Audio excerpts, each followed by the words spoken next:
Hello students, welcome to Dr. B.R. Ambedkar Open University, Hyderabad.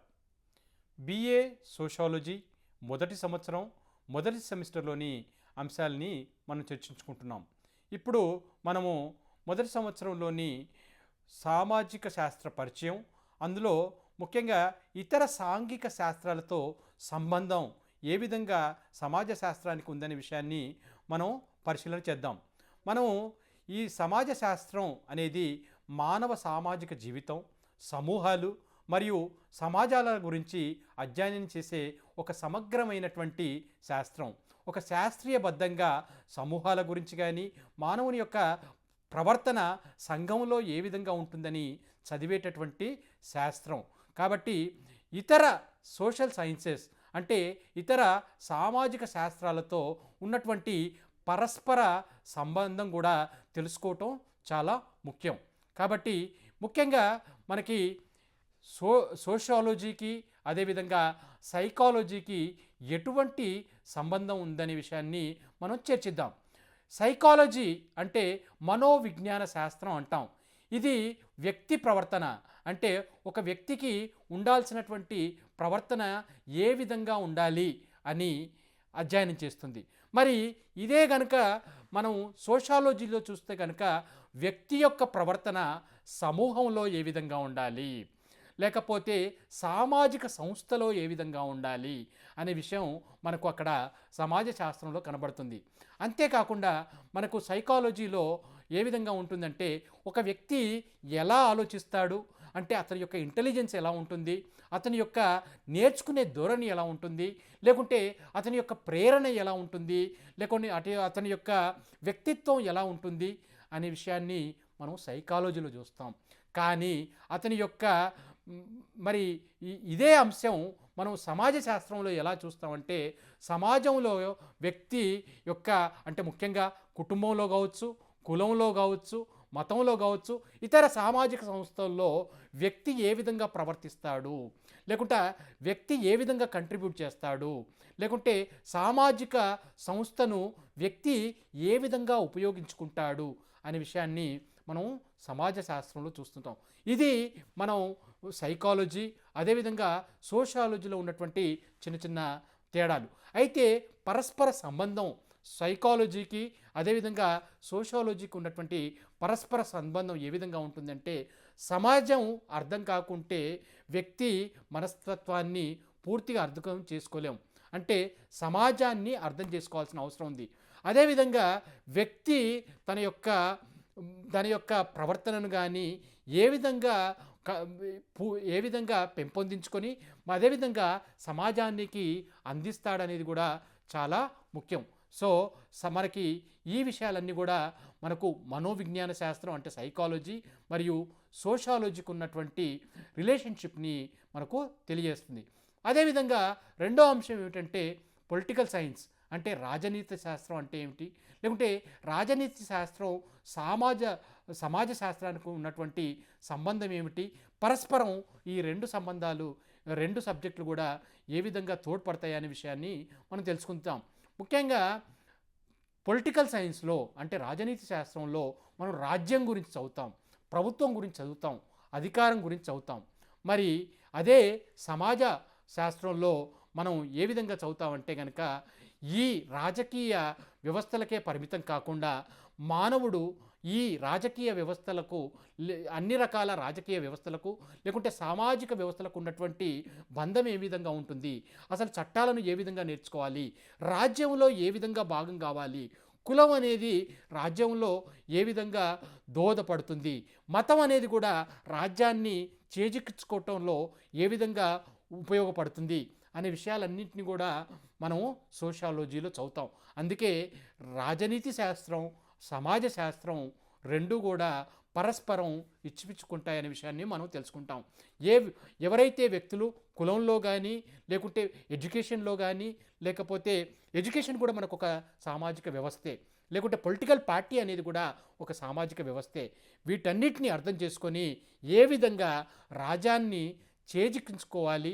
అంతేకాకుండా రాజ్యం చేజిక్కించుకున్నాక కూడా సమాజంలో ఉన్నటువంటి అన్ని సామాజిక వ్యవస్థలకు ఏ విధంగా పరిపాలించాలనే విషయాన్ని కూడా మనకు తెలుస్తుంది.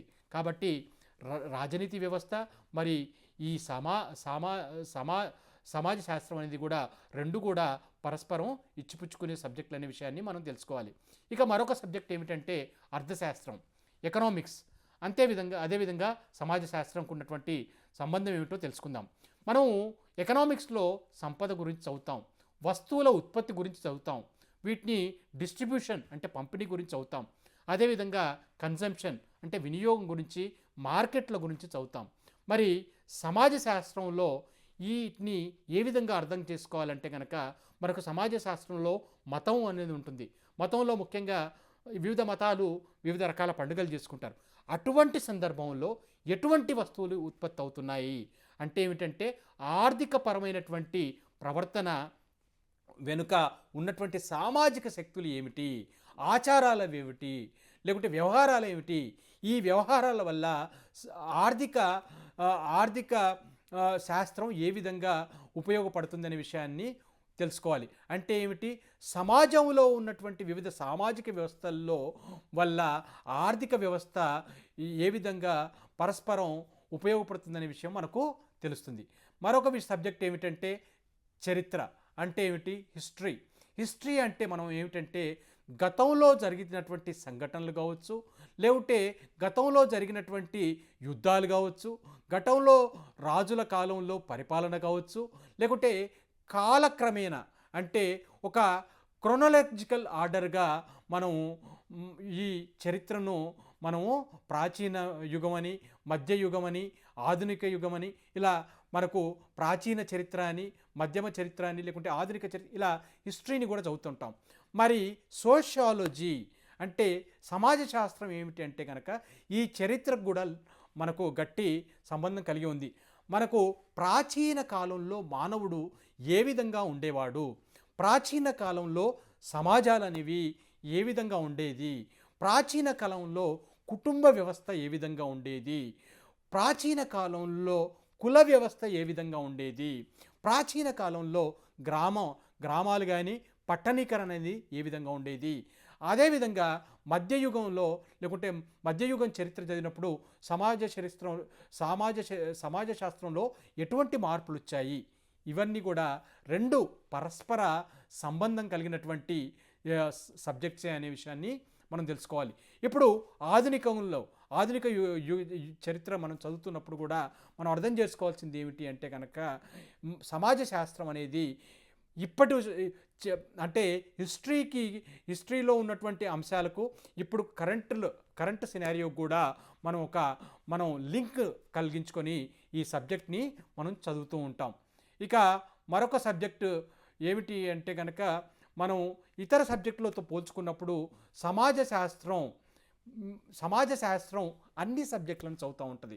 హిస్టరీని కావచ్చు, పాలిటీని కావచ్చు, ఎకనామిక్స్ని కావచ్చు, లేకుంటే మిగతా ఏవైతే సామాజిక శాస్త్రాలు ఉన్నాయో అన్ని శాస్త్రాలతో కలిపి చదివేటటువంటి శాస్త్రమే సామాజిక శాస్త్రం లేకుంటే సమాజ శాస్త్రం అనుకోవాలి. మనము mother of all social sciences అన్నారు. కేవలం ఒక సోషల్ సైన్సెస్లో ఒక భాగమైనప్పటికీ కూడా ఇది మదర్ ఆఫ్ ఆల్ సోషల్. గతంలో కనుక అంటే మనకు చరిత్ర చూసినట్లయితే గతంలో ఇది కేవలం ఒక సబ్జెక్టుగా చదవకపోయేవారు. అంటే అన్ని సబ్జెక్ట్స్ తోటి కలిసి ఉండేది. మనకి ఎప్పుడైతే మనకు ఫ్రెంచ్ విప్లవం, అదేవిధంగా పారిశ్రామిక విప్లవం రావడం వల్ల ఇది ఒక నూతన సబ్జెక్టుగా రావటం వలన దీన్ని ఒక కొత్త సబ్జెక్టుగా చదవటం అనేది ప్రారంభం కావటం జరిగింది. కాబట్టి ఇది అన్ని సబ్జెక్టులతో కలుపుకుంటూ, అన్ని సబ్జెక్టుకు కంట్రిబ్యూట్ చేసుకుంటూ, అన్ని సబ్జెక్టులతోటి మనం వాటి యొక్క అన్ని సబ్జెక్టులతో ఉన్నటువంటి అంశాలను సేకరించుకుంటూ మనం చదువుకుంటుంది. ముఖ్యంగా రాజకీయ వ్యవస్థలను కావచ్చు, ఆర్థిక వ్యవస్థలను కావచ్చు, సాంస్కృతిక వ్యవస్థలను కావచ్చు, మిగతా సబ్జెక్టులేవో కేవలం వారి సబ్జెక్టుకు సంబంధించినటువంటి అంశాలను చదువుతుంది. కానీ మనకు సమాజ శాస్త్రం మాత్రం అన్ని అంశాలను చదివే అవకాశం ఉంది. కాబట్టి మనం ఈ అంశాలు అంతేకాకుండా సమాజ శాస్త్రం అనేది చాలా లోతుగా చదవటం, లోతుగా విశ్లేషించటం జరుగుతుంది. అంతేకాకుండా ఒక శాస్త్రీయబద్ధంగా చదివే శాస్త్రం కాబట్టి మనము సమాజ శాస్త్రాన్ని mother of all social sciences అని పేర్కొనటం కూడా జరిగింది. Thank you.